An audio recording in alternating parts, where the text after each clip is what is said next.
What makes a project manager an effective leader? First of all, why should you even care about being a leader as a project manager? Really, it is the one thing that is going to help you in your career trajectory.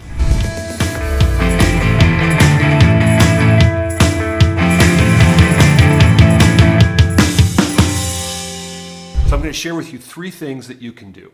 Before I get to those three things, I want to share an experience I had speaking at a project management professional development day in Puerto Rico. This was back in 2018. I was the closing keynote speaker. And I also gave 2 additional topics on leadership. These were sold out. People were standing room only, and they weren't able to get into the room. This shows you how important this topic is to a lot of project managers. Now, after I gave my closing keynote speech, Jim Snyder, who is one of the original founding members of the Project Management Institute 52 years ago, sat at my table. He happened to be the opening keynote speaker.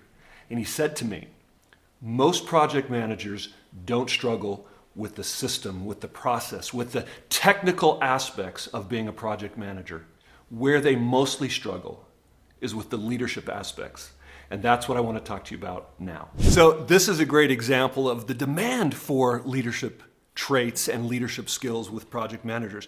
I just happened to speak yesterday in Lebanon. Of course, I was doing that virtually. We had 55 people enroll for that. The day before, I was speaking in Bulgaria, where we had 168 project managers. And they were so intrigued with the leadership topic because for most project managers, they understand that this is an area where they can really take their career to the next level. They understand the systems, they understand the process, they understand the planning phases, they understand scope and risk.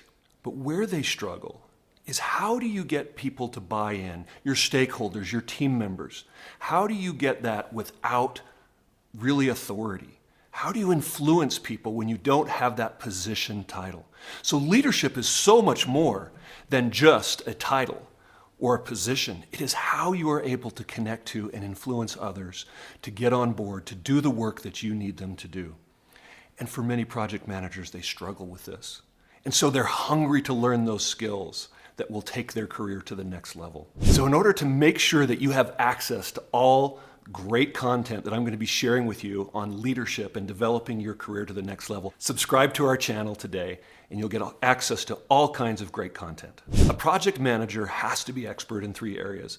You have to be an expert in the technical side. Really understanding that is a foundation to your success, of course. The next part is business strategy, and the last part is leadership. So what I'm going to be talking to you about now are 3 things that you can do to improve your leadership skills.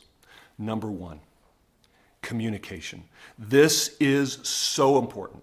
Understand what your natural style of communication is. What are you good at? What are you comfortable with?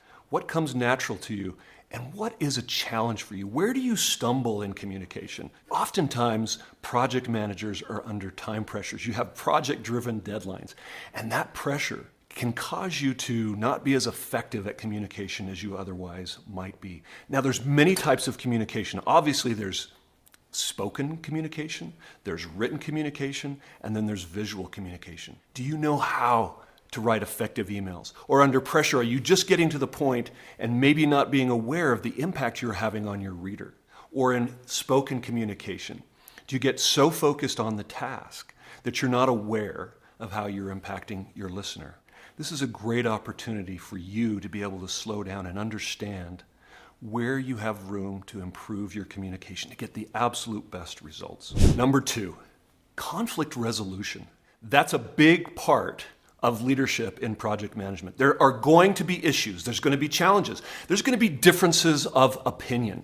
And how you deal with that conflict is going to be so important to your success as a leader and a project manager. A lot of project managers struggle with the idea of conflict. They hear conflict and they want to run the other way. They avoid conflict. And many of us think that conflict is bad, when in fact, conflict can be your great friend. Now, there's many different types of conflict, and there's a range and a spectrum of conflict. You can have conflict avoidance on one end and warfare on the other. Now, obviously, we don't want to be on the right side where we're in warfare.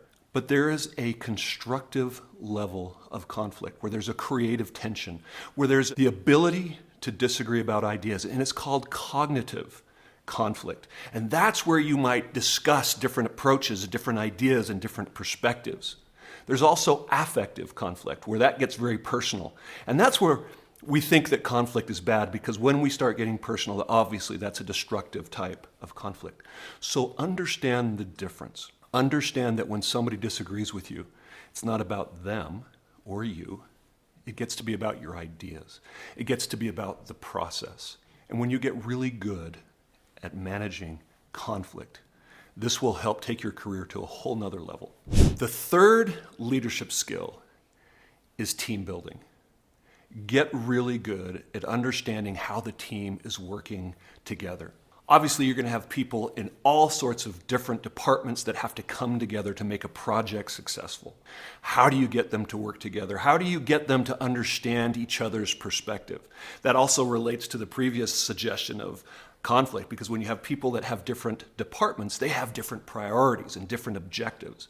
But when you are good at team building, you can help bring this team together, increase the trust of all of the participants as well as the stakeholders. Take time to spend time with each other, whether that means going to lunch, talking about ideas, looking for opportunities to get to know each other at a deeper level than just at work. So much of teamwork is about trust, being able to trust each other.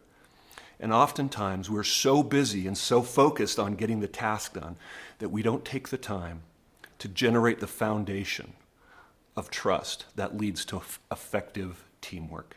So being able to operate under pressure requires a great deal of emotional intelligence. You get to understand what's happening to your brain when you're under pressure, and that requires self-awareness.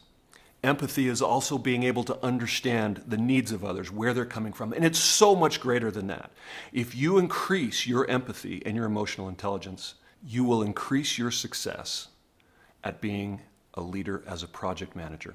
If you want to learn more about increasing your emotional intelligence and your empathy, watch my videos, How to Develop Empathy as a Leader and How to Improve Emotional Intelligence in the Workplace. So go ahead and click one of these videos now.